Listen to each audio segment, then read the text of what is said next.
the idea here is we're trying to avoid costly mistakes by predicting outcomes before choosing to implement strategies. Okay, it's about clarity. All right, this is decision modeling. What if we do A? What if we do B? What if we do C? And all we're going to do is we're going to create a model down here with this tab, and then we're just going to duplicate it. And we're going to create another tab with another strategy. Then we're going to create another tab with another strategy. And we're going to line those strategies up and say, okay, well, which one do we want to go after? Right? Okay, so what we're going to do first is we're just going to we're going to have product or service one, product or service two. So also, I just want us to focus on one area of this thing at a time, because I'm going to really unpack a lot that's going on here that you're not aware of. All right, and you don't really have to worry about it, but there's a tremendous amount of formulas and calculations and projections and all sorts of things that are happening behind the scenes in this. And I want you to understand it. Okay. You don't have to do it. You don't have to do anything. It's all automated, but you need to understand what's happening, right? For your own understanding of how cash flow projections work off of decisions. It's kind of an important thing to know as an entrepreneur. Okay. So we're just going to focus on one little area at a time. So I'm just going to zoom in, boom, product. Remember we talked about all of the branches of the money tree? Well, we're going to be talking about all of them. And we're going to start with product. Okay. So also very important, do not think about your business. Okay. We're going to get to your business later. Okay. Right now, I'm going to teach you to model. Right now is about you learning how to model. Okay. And then we'll work on developing your specific model. Okay. But first, you're just going to build a model. It's not going to be your model. Okay. It's just going to be a model. Okay. And this model that we're going to build is simply designed to teach you how to model decisions and how to model. And then once you learn how to do that, then we'll do it with your business. Okay. But to start out, we're not doing it with your business. Okay. You're just going to take this model and we're going to start with, we're going to go, we have this product A. The template already has some things built into it. We're not going to use those. We're going to do just product A. We're going to do product B. We're going to do product C. Okay. These are membership tiers. Membership tier 1, membership tier 2, membership tier 3. Okay. And let's say the price point on A is $1,000 a month. The price point on B is $2,000 a month. And the price point on C is $3,000 a month. Now, I can already feel where your head's going. You're saying, well, this is not how my products work. I don't have memberships, or I don't have, this, or my, I get it. I get it. We'll get there. All right. In order for us to do this, we have to do it just one step at a time. Okay. So I just want you to be thinking about, okay, this is a fictional company and we're going to build a fictional business model here. Okay. And then we'll build your business model. Okay. All right. So we have membership tier 1, membership tier 2, membership tier 3, product 1, product B, or A, B, and C. Okay. This costs $1,000 a month. This costs $2,000 a month. This costs $3,000 a month. Okay. Well, what's our take rate on these? Well, we're just going to use a straight bell curve. So we're going to say about 60% of the people take product B. We're going to say 20% take product A. And we're going to say 20%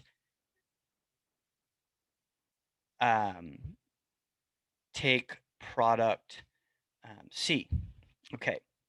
So this is going to tell us our average ticket value, right? This is automatically anything. Sorry, I should have said this before. Anything that is black is an input. Type there. Anything that is blue is an output. Don't type there. Okay. This will auto calculate for you. Okay. You see it has a formula here, right? Where's that formula coming from? Coming from some hidden cells over here. Also, don't edit white space. Okay. But it's pretty obvious. $2,000 is our average ticket values, not rocket science. If we were to bring this to 0 and say 50% take 1,000, 50% take 2,000, the average of 1,000 and 2,000 is 1,500, right? This just allows you to do it a lot more times and not have to, worry about doing the math. Okay, so we're going to move this back to 60. We're going to move this back to 20. We're going to move this back to 20. Okay, and I want you to be working with me, building along with me. Okay, that's the point. So pause this video anytime you need to be working on it and work along with me. Okay, all right. So we have this built.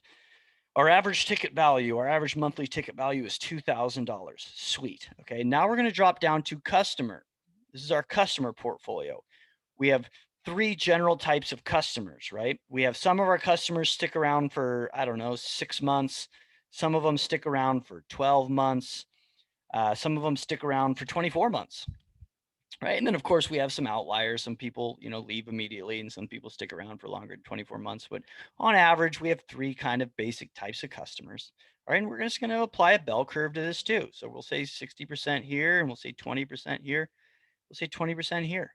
Okay, so that means our average duration in months for our customers is 13.2 months.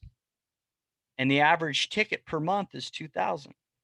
2,000 times 13.2 gives us our average customer value of 26,400, right? Now, notice I say average customer value, not average customer lifetime value, okay? I do that very specifically because depending on what we're doing, ultimately, this is only a 2-year model. Okay, so lifetime value might go longer than that. This is only a 2-year model. That's a very important distinction.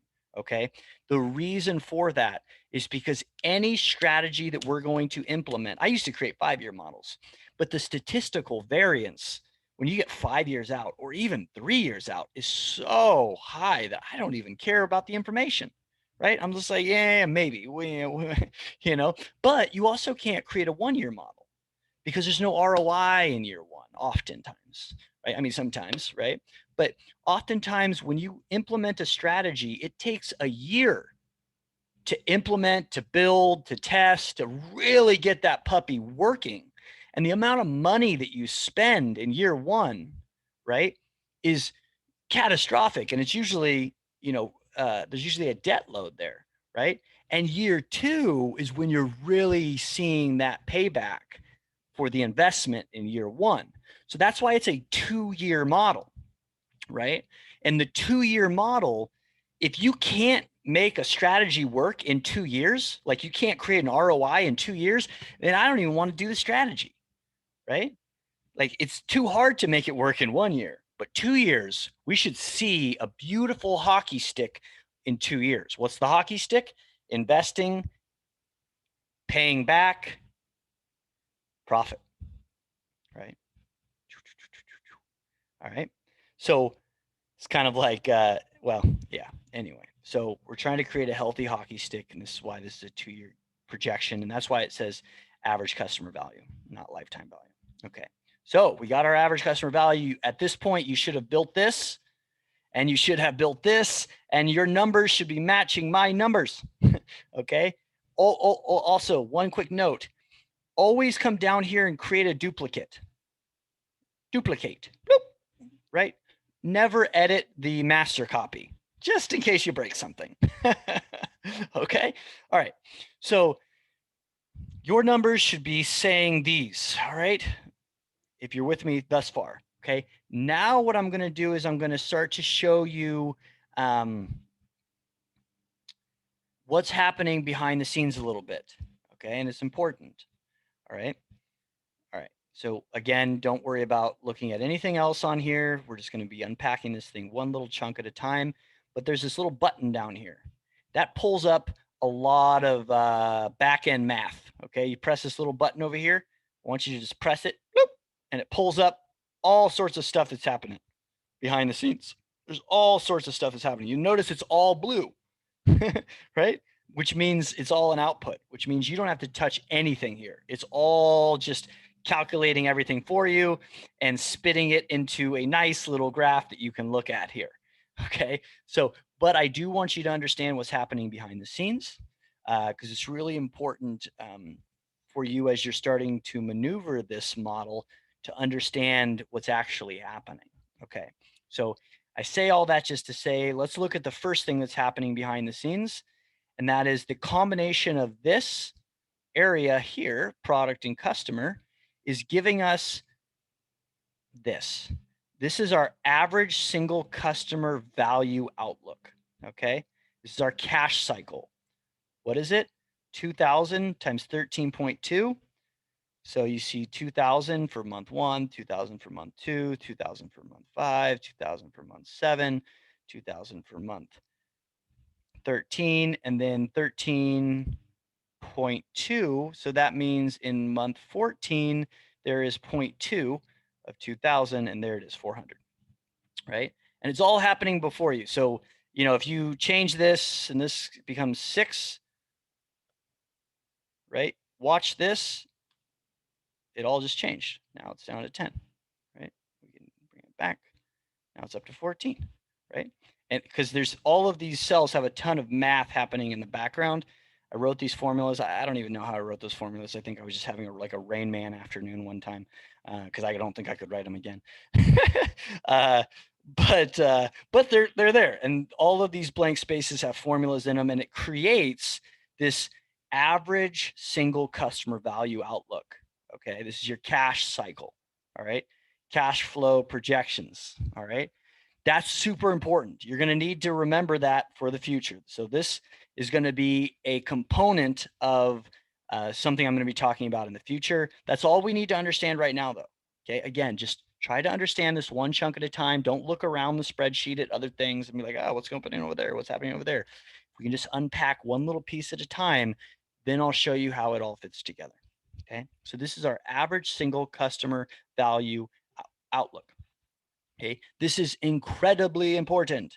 Why is this incredibly important? Because anything you want to do, right? I have another training called the Money Machine. But the idea behind the Money Machine in your company is that in order to hire a sales team, in order to hire a marketing team, you have to be able to answer the question, right? How much can I afford to spend to get a customer, right? And the answer is always like, you know, I've run enough of these companies where the answer is always, well, I'd like to spend as least as possible and I'd like to make as much as possible. I'm like, well, how much can you spend to get a customer? They're like, well, it depends on the customer. I get that. Again, I don't know what customer is going to come through the door. So you need to create an average, right? I know that the average customer that comes through the door is going to be worth $26,400, right? So that helps me be able to figure out on average how much I can afford to spend to get that customer, right?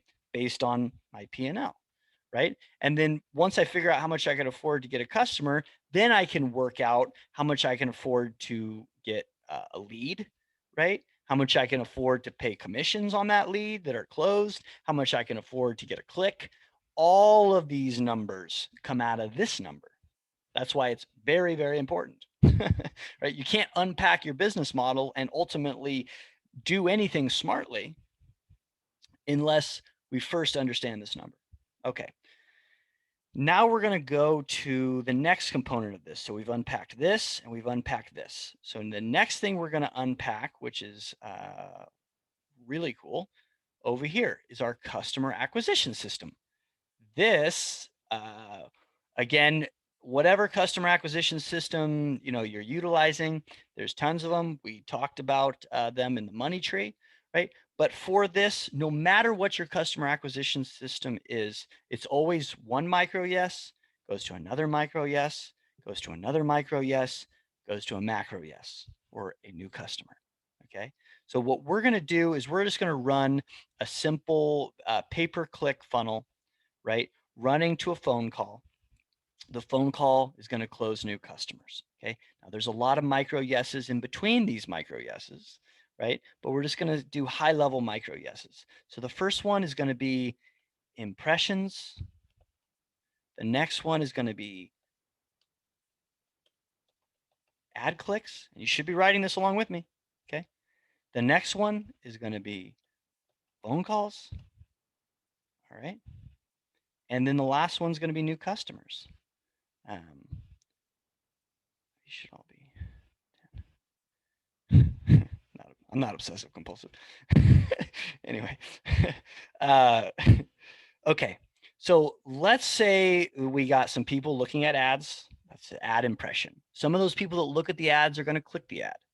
Some of the people that click the ad are going to look at the landing page and they're going to call us, right? We're going to talk to those people, and other people that we talk to, some of those people are going to become customers. Again, there's a lot of micro yeses in between these micro yeses, but no matter what your customer acquisition system is, just think of it as a series of micro yeses.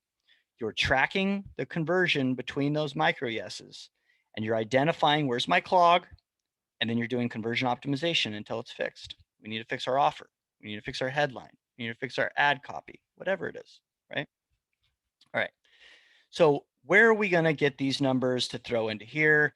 What we'll do is we'll just go over to the money machine. Nope, we'll go to ad funnel design. Yep, we'll go here, pop that open. We'll zoom in here. And you can see this is some KPIs, click-through rates, cost per click, conversion rates.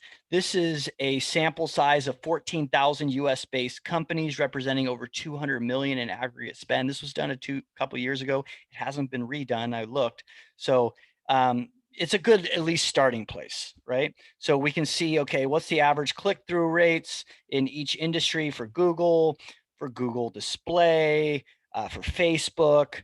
And we're going to look at our cost per click and then our average conversion rates. We're going to look at all these numbers and kind of get an idea of where we want to start so that we're not just pulling numbers out of our hat. Okay, so I guess we will start by saying, all right, we will serve this ad to 100,000 people, and we'll have a 1% click-through rate. And then of the people who clicked, we'll have a 2% conversion rate to calls. And then of the people that call, we'll have a 10% conversion rate to new customers. Okay, great. This is month 1. Okay, or, you know, maybe month 2. There's probably a build phase and things like this, but this is month 1 for this model, okay, where it's working. All right, we actually have customers coming out. All right. Okay, now that we have this, all right, now we got to say, okay, we're going to start here and we're going to really work. This model is designed around implementing something month 1, working on it hard for a year, right? Until month 12, it is cranking, right?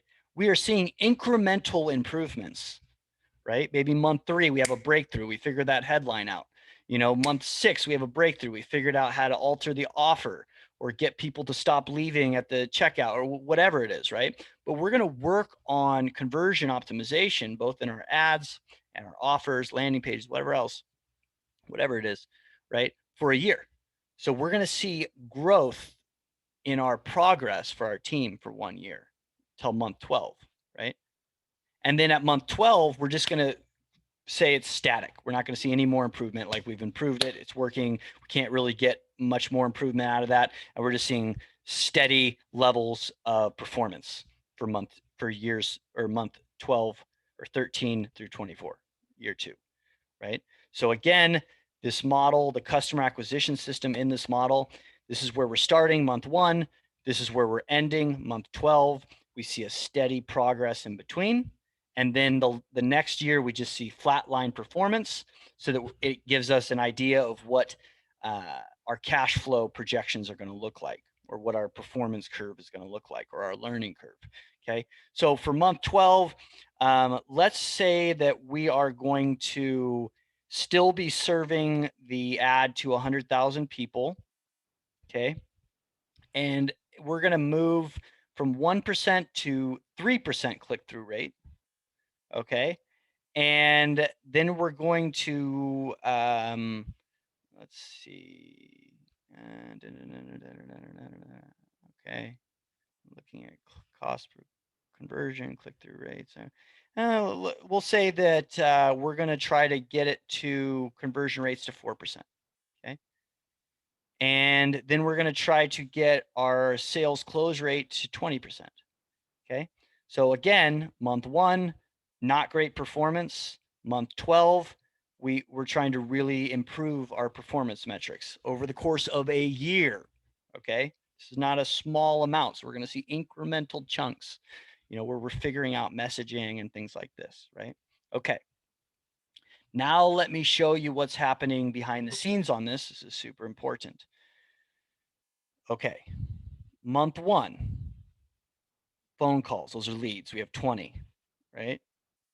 New customers, 2, right? Month 12 through 24, we have 120 leads, 24 new customers, okay? Now let's drop down, again, press this button, we can see what's happening behind the scenes. Again, I only want you to look at one thing at a time, so we're not looking at this anymore, the average single customer value outlook. Now we're looking at the customer acquisition system. So month 1, you can see how many leads came in, month 1, 20 and 2, 20 leads, 2 customers, right? Automatically calculates the conversion metric here, right? You can see 20, 2, okay? This is exactly where this is getting pulled from, right? And then fast forward to month 12, 120, 20% conversion, 24 customers. This is exactly where that's getting pulled from, right? Except this model is reverse engineering the progress. So you can see a little bit of progress in each month. It's taking us from where we started to where we ended. Now, it's not going to be perfect progress like that. We're going to have breakthroughs at month 3 or breakthroughs at month 6, right? But this allows us to be able to create kind of an average growth curve of what that progress is going to look like between month 1 and month 12 here, right? Even growth curve based on what we put in here and what we put in here. And of course, after month 12, we're just going to see steady. We're not going to see any more increase, okay? We're just going to see steady performance of whatever we achieved in month 12. That's why up here it says month 12 through 24, right? Right here. So between here and here, there's a massive growth curve, right?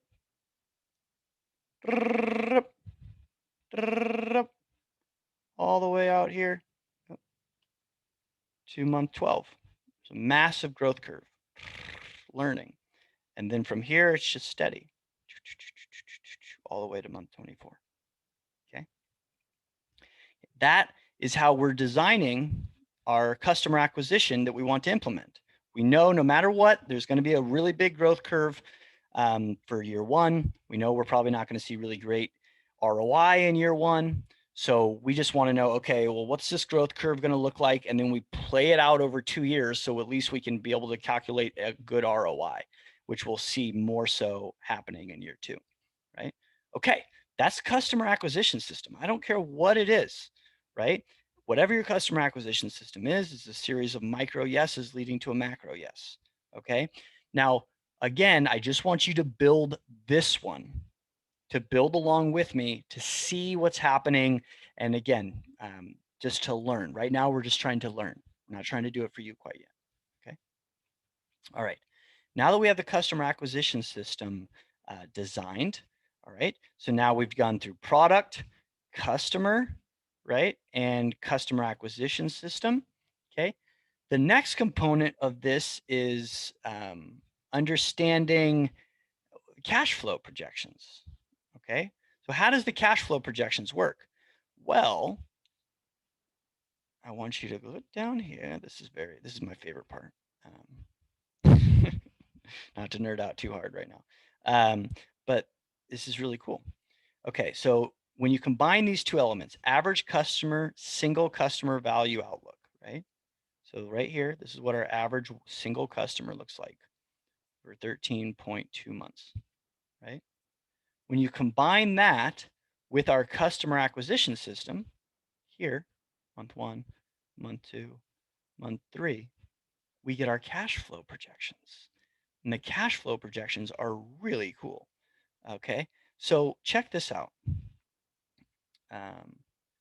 So month 1, we have 2 customers coming in.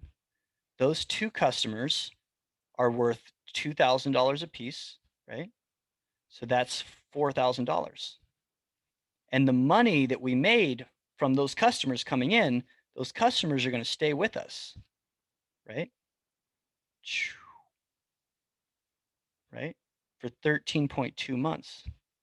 All of this money is just from the customers that came in from month 1. You see down here is 0.2, $800. Or not, I'm sorry. It's, yeah, 0.2 on 2 customers. Or, yeah, okay. So this is how we're projecting our cash flow. So when we combine this with this, we get this, okay? So then month 2, we have 3 customers coming in. Actually, there's a fraction there. That's why we don't see 6,000. We see 6,300, right? But we have this is now starting here with 3. So the money, the customers that we bring in month 2, that's going to project all the way out here to month 15. Right? And then month 3 starts here. Notice in month 3, we're still making money from the customers from month 1. We're still making money from the customers from month 2. And now we're bringing in 5 new customers for month 3. They're going to start in month 3, and they're going to continue for 13.2 months. They're each paying $2,000. So that gives us, well, this is a fraction. So when you play that out, it's 9,000, about 9,000 a month. And that's going to continue for 13.2 months. And then month 4, we have 6 new customers coming in, and their revenue is going to start right here. Still making money from month 3, still making money from month 2, still making money from month 1. And now we're making new money from these new customers that we just brought in. And we have $12,000 of new revenue coming in. And that revenue is going to continue for, again, 13.2 months. You can kind of see the staircase climbing. As you can see up above here, all of these customers, like the customers we made in month 1 and month 2, by the time we get out to month 17, these customers are no longer with us, right? They fall off. That's why we create this kind of staircase effect when we look at cash flow. And also month 5, we got 8 new customers coming in for month 5. So those customers' revenue starts right here. Again, still making money from all of the previous months. And this is the new revenue, continues for 13.2 months, all the way out till those customers leave at around month 18. So this is how we project cash flow. And this is why we need to combine the customer acquisition system with the average single customer value outlook to be able to create our cash flow projections. Because then if we go out to, say, month 7, and we sum up all of the revenue that we're projecting for month 7 down to the bottom, that's month 7, right? That's month 8. That's month 9, 10, 11, 12. Suddenly we're able to get our cash flow projections, i.e.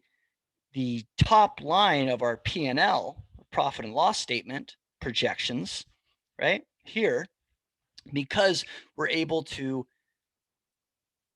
combine our average single customer value outlook with our customer acquisition system outlook with the growth curve, which gives us our cash flow projections, which when we sum up our cash flow projections, gives us our cash flow projections for month 9, right? Or the top line of our P&L, okay?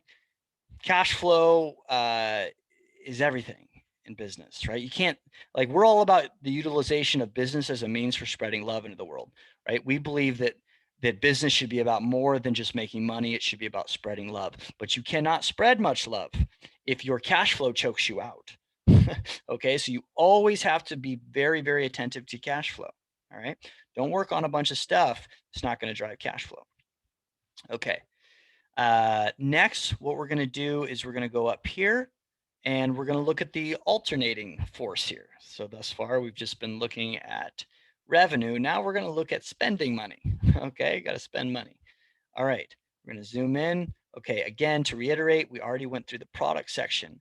and the customer section and the customer acquisition section. And you can see we're starting to get a 2-year projection here, right? Starting to look good, but obviously there's no expenditures in here. So what we're going to do here is we're going to go to the budget, okay? No matter what you're going to implement, any strategy, anywhere, right? There's always going to be the same basic types of expenses, okay? Number one, there's going to be one-time upfront expenses. Building landing pages, building sales rooms, building whatever it is, right? You have one-time upfront expenses for build out, right? For this, we're just going to put in $20,000, okay? One-time upfront expense, building out the base of our system that we're going to be working on, right? Next, there's a fixed cost monthly, okay? We're going to say our fixed cost on this is $10,000 a month, okay? This is salaries, this is software, this is all of the fun stuff that goes into your fixed cost, the fixed cost component of your strategy, right? People are expensive, okay? Now, in addition to that, you're going to have variable costs or costs per customer. This is commission. This is ad spend, right? This is all sorts of things that are going to go into variable costs. So for us, well, we've got 2,000 clicks, 2,000, we got 1,000 clicks. Let's just say we're spending, 1,000 clicks is going to cost a lot of money, maybe. And then we're paying commissions. So we have commissions and we have to pay for our pay-per-click. You know, let's just throw $2,000 in here as a placeholder, okay, as a variable cost per customer, okay. All right. And then we also have to factor in our cost of goods sold, okay, our COGS. Why do we have to factor this into our strategy? Because I can't tell you how many times I've worked with sales teams or marketing teams that love to talk about their ROI based on gross revenue. And it's like, well, we haven't even paid for the product that we sold. Okay, I don't want to hear ROI based on gross revenue. I want to hear ROI based on net revenue after we pay for the thing that we sold. Okay. And when you actually break down in the other training that I do, the money machine, we talk, or actually it's the ad funnel KPI design. We talk about how, you know, on your P&L, you know, if your marketing budget is 10%, right, and your monthly revenue is 50,000, then that means we're putting 10% or 5,000 into our marketing, right? And so what does that equivalent to? That's a 900% ROI, right? Like these ROIs actually have to be substantially, very substantial in order for them to actually fit into an entire company's operating system, not just some, you know, funnel spit and garbage out, right? So those are the type of ROIs that we have to be thinking about. Okay, so for our COGS, cost of goods sold generally averages between 40 and 60%. I don't know. I've worked with over 1,000 companies and they generally tend to fit in there. So I'm just going to put 50% as a placeholder. You can put, again, I want you to put exactly what I put. All right. And then we can go back and figure yours out. All right. But right now we're just going to try to build the same model because we're going to be doing a lot of really cool stuff here in a second. Okay. Cost of capital. Okay. We can't ignore the cost of our capital, right? Are we borrowing money? Even if we're just borrowing money from our savings account, the cost of capital or the opportunity cost on that capital is at least 5%. So we're going to put 5% as our cost of capital, right? Because we have to factor in even the opportunity cost, even if we're not actually borrowing the money. Okay. All right. So now we figured out our budget and all the components of our budget. Okay. This is super fun. So now what I'm going to do is I'm going to show you how this is working. Okay. So we're going to click this button. Oh, nope, it's already pressed. Okay. So we're going to look, we already looked at this. We already looked at this. We understand both of these things. We understand all of these things. Now we go down here to the P&L. We understand where this number is coming from. Our projections are coming from the cash flow up above. Okay. Now we're able to project the top line gross revenue. Underneath the top line gross revenue, we're able to project our cost of goods sold, and you can see it's exactly 50%, right? Because that's what we put up here, right? So we're able to project our cost of goods sold, and then we're able to project our net revenue when we subtract those out, right? That's pretty awesome. Okay, now we're able to look at our expenditures. So startup cost, you see that this line is generally empty. Startup costs only start one time, month one. There's $20,000 here. All right, that's what we put here. One time upfront expense, right? So that's where that number's coming from. So we have a little extra expense in month one, right? And then we have our fixed costs, right? $10,000 a month, right? Right? Coming from here. And again, you know, try to stay out of your head in regards to what this looks like for my model. But when you are figuring out what this looks like for your model, it's also super important not to get hung up on details like, oh, you know, our fixed costs are also variable costs because we have 2 employees and then we have 5 employees. And what you're trying to do is you're trying to build, you're not trying to create absolute metrics that are creating an absolutely perfect business model. Okay, once you've been getting once you've spent enough time in metrics, you understand every metric is like a grain of salt with truth. Like, you know, you look at the same marketing funnel with 3 different pieces of software running against it, and they give you 3 different metrics with the same KPIs that you're looking at. So the idea here is don't try to get absolute truth. Okay, don't worry about that. What you want to do is just create a level of truth that you're comfortable with. And these assumptions and biases, you know, I think that 10% conversion feels like a good place to start. And I think 20% feels like a good place to end. That's an assumption and a bias. Like we're just putting that in there. Put numbers in here that are conservative though. We feel like these budgets are conservative. We feel like all these numbers we want to put in here to be conservative, because if we're not conservative with our numbers, then when we start trying out different things and it starts telling us the amount of money that we're going to make, then we won't believe it, right?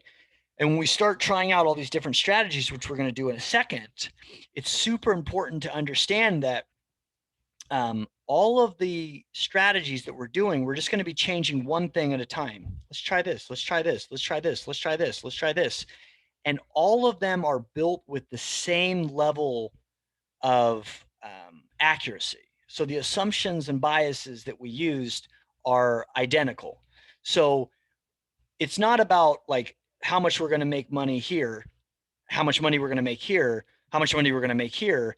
It's about how much money we're going to make here relative to how much money we're going to make here, relative to how much money we're going to make here. So it's about being able to compare them with the same assumptions and biases, right? Not trying to get those assumptions and biases, again, perfect, you know, just get something there that allows you to try out different things, different strategies on top of it so that you can see the difference in performance relative to each other inside of the same playing field.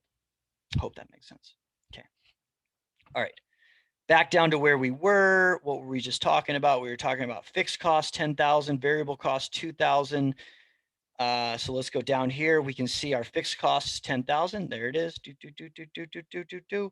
can see our startup cost. There it is. We can see our variable cost 2,000. Remember, this is 2 customers times 2,000 a customer gives us our variable cost. Boom, there it is. Right here, we have 3 customers coming in times our variable cost. Boom, there it is. And obviously there's some fractions involved. That's why it's not an exact 6, right? But we're able to project out our variable costs, right? As well as our fixed costs, right? As well as our startup costs, okay? And then we're able to get our actual profit, right? You can see month 1, we are upside down. Month 2, we are upside down, but less. Month 3, a little less. Month 4, a little less. Month 5, a little less. And then month 6, boom, we're making money. But we're still in a lot of debt because month 1, this went down into our line of credit and we have to pay interest on that in accordance with the interest rate that we put up here, capital access, right? So we have our interest payment, and then our principal payment. Our principal payment is 0 because we don't have any extra money to pay our principal, right? And then month 2, you can see we have a little less. We're a little less upside down, but we're still losing money. So when you look at this and this is our line of credit. We're going into some debt here, okay? Now we're going into a little more debt, and we're still making our interest payments, and we're going into more debt and more debt. And suddenly, right out here at month 5 or month 6, suddenly we're profitable and we're making money.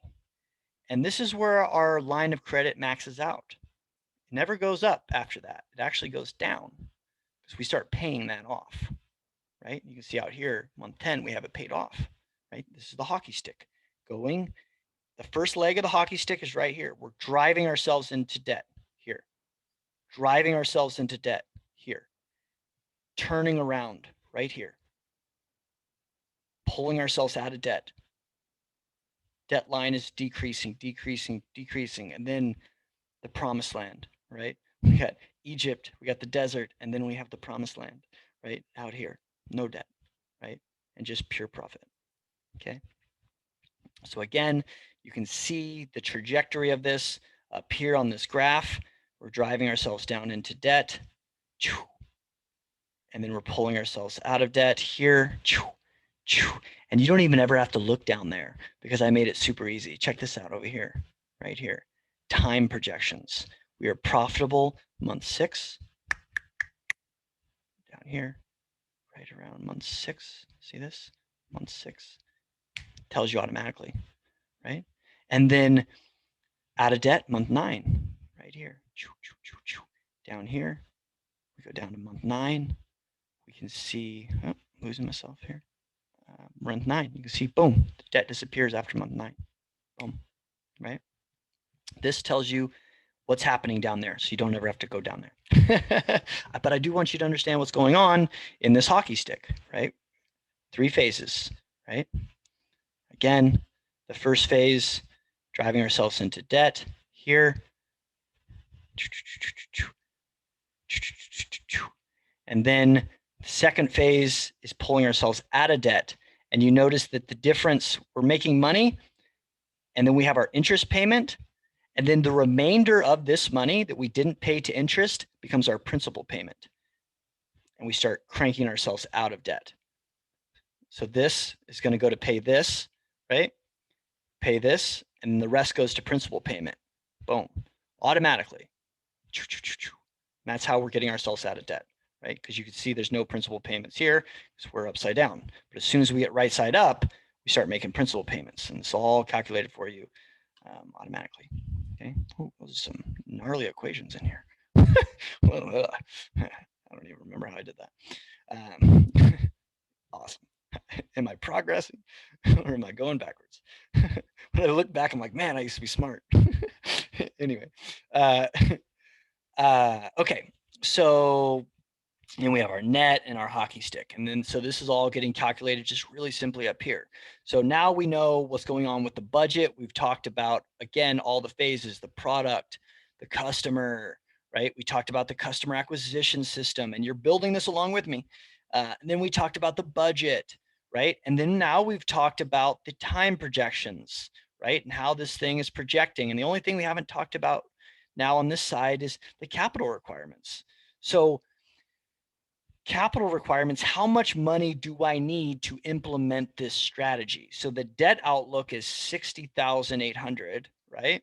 If you go down here to the bottom, you can see our line of credit, the debt outlook, the most debt we're ever in is right here. That's the highest our debt ever goes, right? So this automatically tells you what that is. Boom, debt outlook.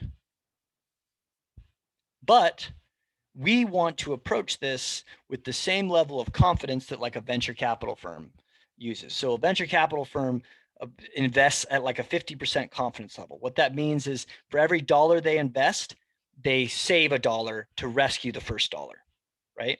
So we are going to put a 50% confidence level in here. So what that means is if this strategy is projected at taking $60,000 to do, the ideal level of capital access to implement this would be 121,000. okay? Or again, access to, right? And I think that's pretty self-explanatory. Okay, again, we know where this number came from. The furthest into debt our line of credit ever went was here. So we got to make sure we have access to that. But then we don't have a lot of confidence. So we want to make sure we actually have access to twice that, just to make damn sure that we can make this work. Excuse my language. Okay. So we went through time projections, capital requirements, budget. So now let's talk about the center here. Okay, these are our projections. Okay, our gross revenue projections year 1, year 2, and total. So our gross revenue projections for 2 years is 7.3 million. Okay, our net revenue projections, right, after cost of goods sold, right, which is what we want to be looking at when we're calculating ROI, is 3.6 and change, right, or close to 3.7 million, right, net revenue for 2 years, right? Then we have our investment. Okay, we're investing $1.1 million in this. Now, at this point, you're probably thinking, wait a second. I thought our ideal capital access was 121,000. Why are you telling me we're investing 1.1 million? The difference between these two is this. Let me show you where this number comes from, capital requirements that we talked about, and then investment, how much money we're spending, okay? So down here in our debt, we can see that our line of credit never went above 60,000 and change, right? That's how much money we need to have access to. That's our debt outlook, right? The amount of capital we need. Now, the amount of money we're spending over 2 years, because we're making money and reinvesting it, making money and reinvesting it, making money and reinvesting it. That number comes from this, plus this, plus this, all the way out for 2 years. All of this money that we're spending in variable commissions, ad spend, fixed costs, salaries, startup costs, all of this money is the investment, right? So that's the difference between those two numbers. This is how much capital access we need to start, right? And this is how much money we're actually going to end up spending over the 2 years to create this number, right? So when we look at our net revenue, 3.6, and our investment, 1.1, right? This gives us our overall customer acquisition cost. How much money did we spend to get a customer? Okay, so we're spending $2,600 in total to get a customer. Okay, so our customer acquisition cost is 10%. All right, that's pretty good when you look at, you know, if this is our company P&L, right? And we got sales and marketing at 10%, right? Sales and marketing together should be around 25%, but marketing alone should be around 10. But sales and marketing together around 20 to 30.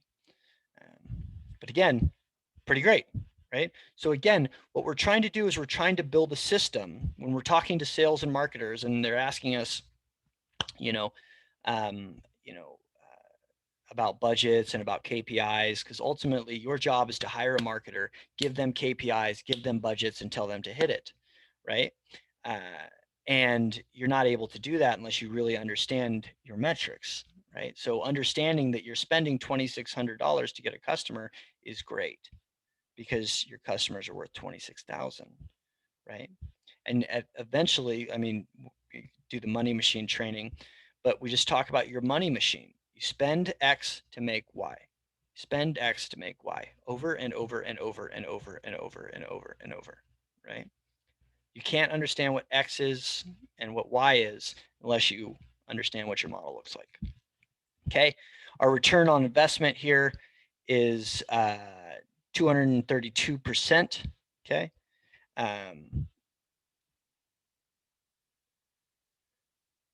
We can see here, and the return on investment is off of net revenue. Okay, not gross. All right, which is super important. Okay, so now that we understand all of this and we understand what's happening behind the scenes, let's go ahead and just drop this down and never look at it again. Again, I wanted to just make this super simple for you, just a nice simple dashboard. Also, just to reiterate again here, only edit black text. These are inputs. Blue text will auto-populate outputs, okay? Simple dashboard. Everyone talks about the levers that you can pull to make your company grow. Every single lever is represented on here. It's really cool. What if we did this? What if we did this? Well, what if we increased our prices, but our conversion rates went down, right? Or went up, right? Like, how do those two things correlate? Well, let's model it. Like, let's increase our prices by 10%, and then let's decrease our sales closing rate by a couple percent and see if that even works itself out, right? These are super interesting and important discussions to be having. And this lets you just pull every lever. This is why this is the funnest tool as an entrepreneur to be able to play with. Okay, so now I'm gonna just show you the most fun part, okay? This is the most fun part, at least for me. Maybe I'm just a nerd, but I think you are too.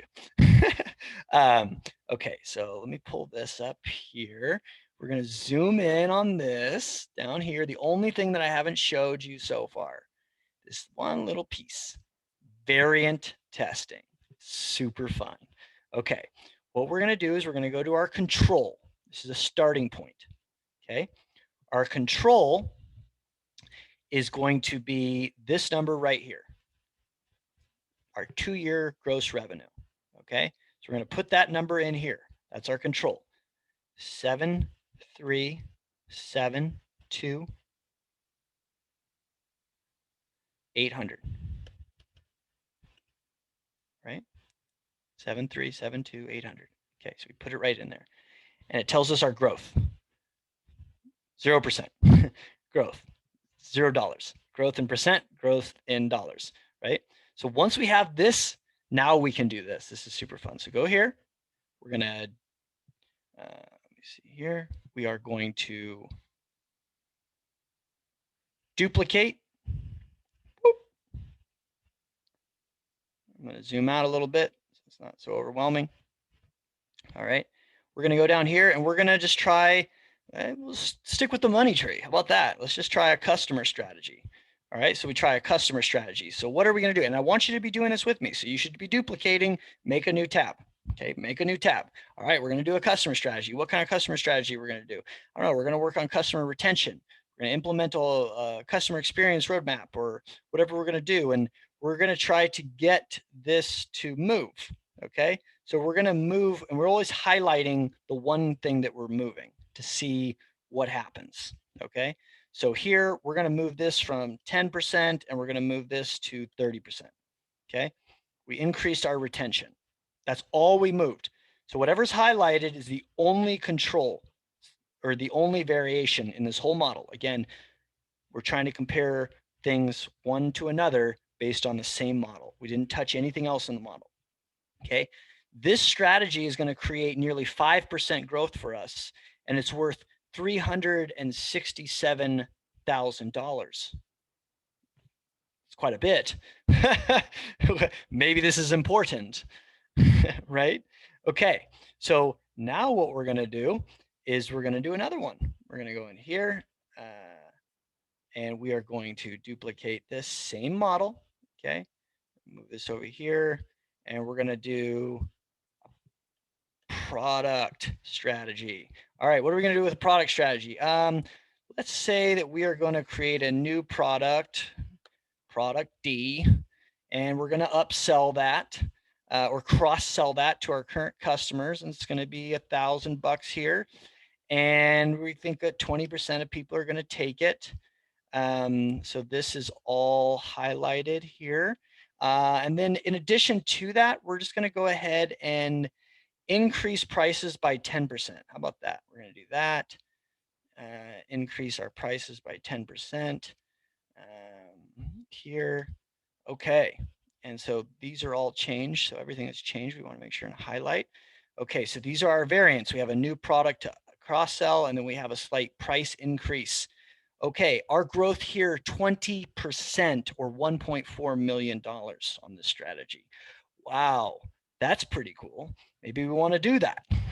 Okay, well, maybe we want to do this. You know, again, what's the number one thing we want to focus on as an organization, right? This is helping us figure that out. Okay, the next thing we're going to do is we're going to look at, let's say, let's go over here, strategy model. Let's duplicate this. Let's go over here. Let's implement a sales strategy. Okay, where's our sales at? Right here. Okay, so we're gonna, this is month 1 is at 10%, month 12 is at 20%. We're gonna say, let's try to increase that conversion a little bit. Let's work with our sales guys to close more. So let's try to get this from 20 to, say, I don't know, 25. How about that?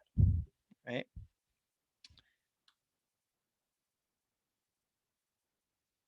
So the only thing we moved was this. We're going to highlight that. Okay. And what did we see? We saw 22% revenue growth, or $1.6 million. This is all we changed. That's pretty awesome. Okay. We're going to do one more. How about one more? All right. Let's do duplicate. And again, you should be following along with me, building this out as we go. Marketing. Let's do that. Let's cover the whole money tree. All right. So under marketing, we're going to do a couple things. Okay. We're just going to work on trying to get our click-through rate up a little bit. We're going to increase that from 3 to 4. How about that? And then we're going to try to get our conversion rate up just a little bit. We're going to increase that from 4 to 5. Okay. So again, we're going to highlight it. These are the only things that we changed on this variation. And we are looking at 63% growth, or $4.6 million. Wow, you think conversion optimization is important? Yeah, really important. I love conversion optimization. Yeah, so wow, that's incredible. So now what's really, really neat, okay, this is the last thing we're going to actually be doing together, is we're going to go over here and we're going to duplicate one more. And I want to show you something so cool. Okay, what we're going to do is we are going to look at the compounding effect. Oh my, this is exciting. Sorry, I'm nerding out. Okay, the compounding effect, which is really cool. So let's go, let's say, okay, we're going to do our customer strategy here. All right, highlight that. This was 10, this was 30, right? 10 and 30. Let's just go back here. Let's make sure that was right. 10 and 30. Yep, we did that one. Okay, now we're going to do our product strategy. We're going to go product D. Okay, 20% take rate on that. That was 1,000. Then we're going to increase our prices by 10% here, here, here. So this is all new. Highlight this product strategy. Highlight this product strategy. Okay, this is all from this tab here. You can see we put that tab in exactly as it is. Okay, and then we're going to go to our sales strategy. And we remember that we just changed this from a 20 to a 25. That's all we did there. So we're going to take that and we're going to highlight that to show that we changed that. And that was from this tab here. That's all we did here. And then we're going to do our marketing, right? We changed this from a 3 to a 4.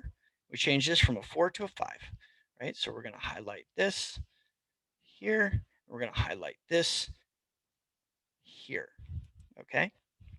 Okay, now what's really cool here is we changed, the compounding effect is what we're looking at. So we have one strategy, two strategies, three strategies, four strategies, 4 different tabs all combined into one tab, okay? Now, what I want you to notice here is that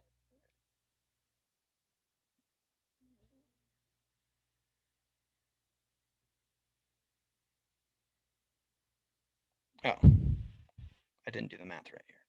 10% increase on this should be 33. Yeah. Sorry, I was wondering why my numbers were off. Okay, so what I want you to notice here is that when you add up the growth here,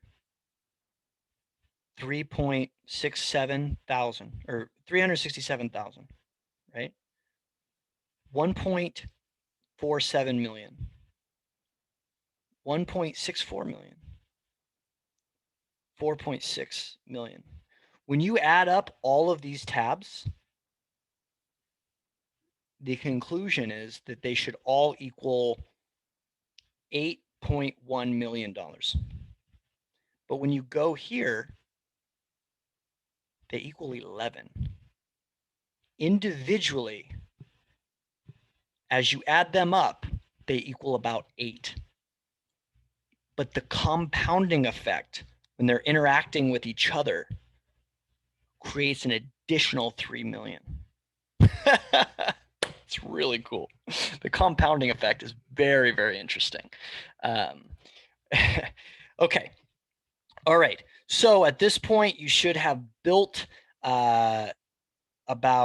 you should have about 1, 2, 3, 4, 5, 6 or 7 tabs, because you probably have the last tab, which is just the base template tab. And you are ready to go. You have built this. So now what I want you to do, now that you have built a fictitious model, okay, now I want you to make a copy of this template, okay, and I want you to try to build your model, all right? And then when we meet, we're going to be diving into your model and working on it together, because we're both up to speed, we both know how to model, and it'll be a lot of fun, okay? All right, I'm really excited. I'll see you soon. Or me or one of my teammates. We'll see you soon.